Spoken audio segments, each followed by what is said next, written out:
Questão 6. Normalmente, as distâncias entre os fios desencapados da rede elétrica de alta tensão são inferiores às distâncias entre as pontas das asas de algumas aves quando em voo.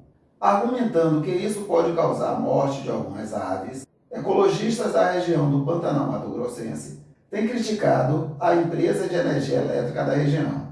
Em relação a esta argumentação, pode-se afirmar que: letra A. Os ecologistas não têm razão, pois sabe-se que é nula a resistência elétrica do corpo de uma ave. Aqui é bom saber que dizer que a resistência elétrica do corpo de uma ave é nula é dizer que é um condutor perfeito, o que não é o caso, né? No nosso dia a dia não existe nenhum condutor perfeito que não imponha nenhuma dificuldade à passagem da corrente elétrica. E resistência elétrica vai ser um tema de uma aula futura.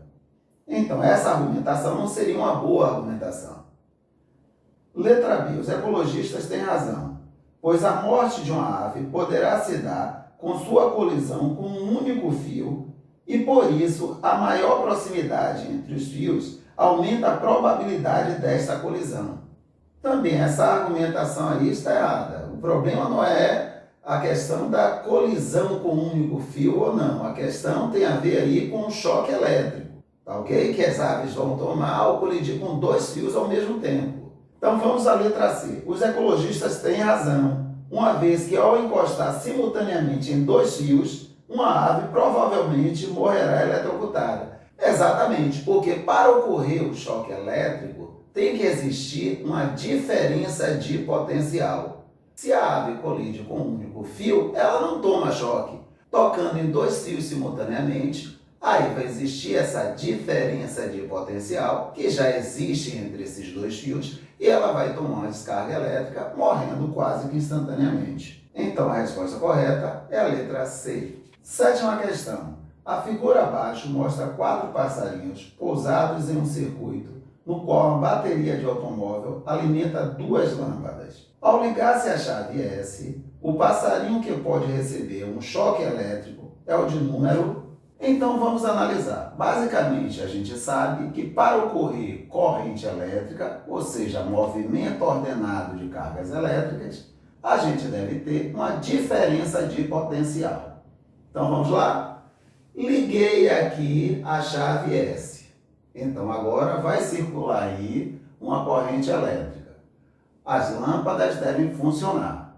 Então vamos lá. O passarinho 1 ele está pousado nesse fio, que pode ser, por exemplo, o polo positivo. Então ele está em contato com um fio que tem um potencial positivo. Mas não existe uma diferença de potencial. Por exemplo, se o potencial for de 20 volts, ele está no potencial de 20 volts. O potencial elétrico dele, 20 volts. Mas não existe uma diferença de potencial. Então, ele não vai tomar choque. O passarinho 2, da mesma forma. Se o potencial elétrico aqui, nesse ponto, é 20 volts, ele vai estar submetido ao potencial elétrico de 20 volts. Não existe diferença de potencial. Logo, não vai circular corrente elétrica através do corpo dele. Então, beleza. Nem o passarinho 1, nem o passarinho 2 devem tomar choque. Agora, o passarinho 3. Se a lâmpada vai acender, quer dizer que os terminais da lâmpada estão submetidos a uma diferença de potencial.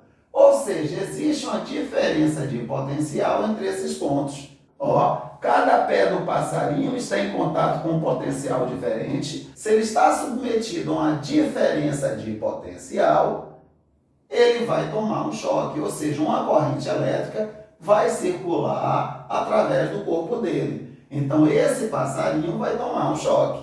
Já o passarinho 4, se esse é o polo negativo, ele está em contato com o polo negativo da bateria. Mas ele não está submetido a uma diferença de potencial. Se o potencial aqui, vamos supor, é menos 20 volts, ele está submetido a um potencial de menos 20 volts. Mas não existe uma diferença de potencial.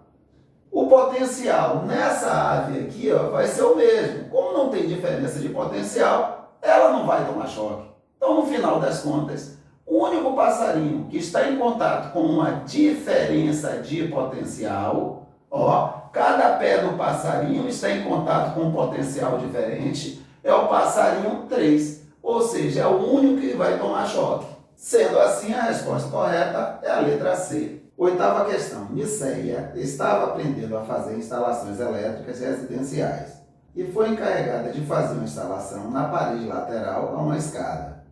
Essa instalação deveria conter uma lâmpada, uma tomada e um disjuntor.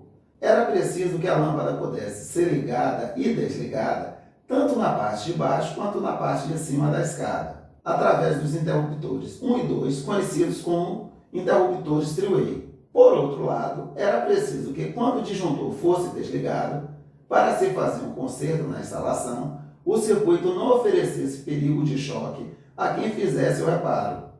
A figura abaixo mostra o esquema inicial de Niceia para esse circuito. Lembre-se de que o fio denominado fase pode apresentar perigo de choque por ter uma diferença de potencial em relação à Terra, enquanto que o fio denominado neutro não apresenta perigo, pois está no mesmo potencial da Terra.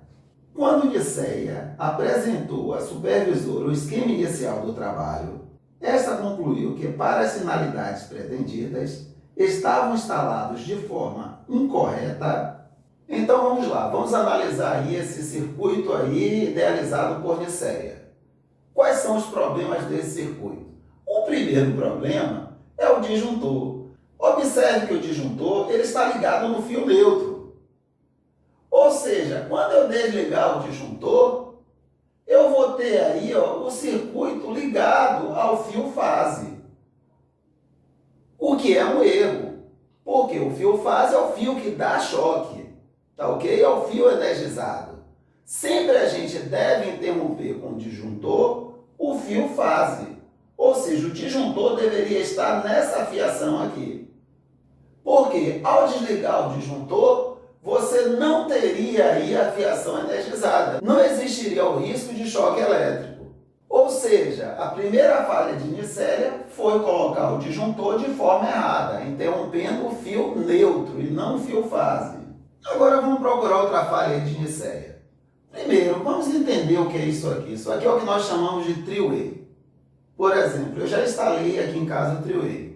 Então eu tenho dois interruptores, um no início da escada, outro no final.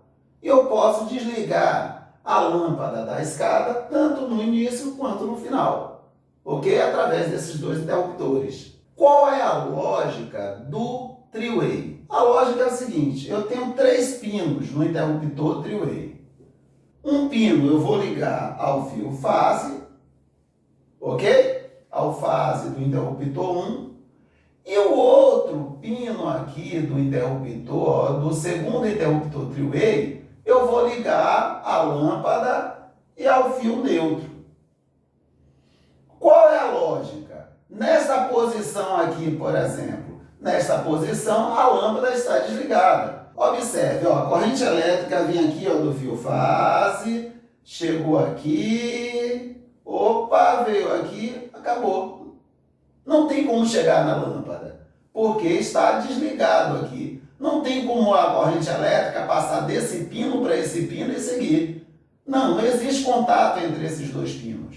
Então, nessa situação, a lâmpada se encontra desligada. Mas simplesmente, se eu pegar aqui nesse interruptor, ó, e mudar a posição da chave, ó, eu ligo a lâmpada. Ó, a energia vai vir aqui, ó, a corrente elétrica vai vir, passar por esse pino, para esse pino, ó, por esse aqui, passa lá pela lâmpada. A lâmpada vai acender. Então, observe, lá no início da escada, eu liguei o interruptor 1, acendendo a lâmpada. Agora, eu subi a escada e quero desligar a lâmpada. Simplesmente, ó, eu chego aqui,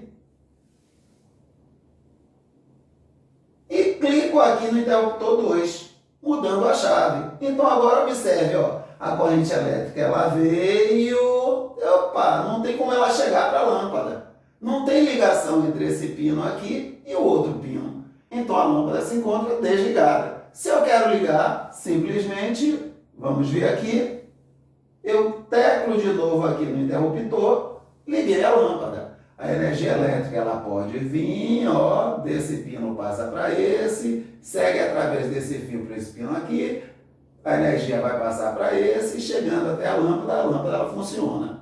Então eu posso ligar e desligar a lâmpada usando ou interruptor 1 ou interruptor 2. Sim, Marivaldo, então o único erro de Nicéia foi justamente instalar o disjuntor de forma incorreta. Não. Observe aqui, quando eu mudar a posição aqui, ó, desses dois interruptores. Desliguei aqui o primeiro, desliguei aqui, ó, o segundo interruptor. Observe o que é que acontece. A tomada, ela está ligada aqui ao fio fase, beleza? Ó, o fio fase veio, passou desse pino para esse pino aqui, ó, foi embora, beleza? Ó, foi ligado aqui, a lâmpada funciona porque a lâmpada está ligada aqui ao fio neutro. Beleza, mas e a tomada? Observe, um terminal da tomada está ligado ao fio fase e o outro terminal está ligado a quem? Nem está ligado ao neutro, nem está ligado ao fase. Ou seja, a depender da posição dos interruptores, essa tomada não vai funcionar. Porque ela não vai estar submetida a uma diferença de potencial. Ela vai estar ligada à fase, mas não vai estar ligada ao neutro.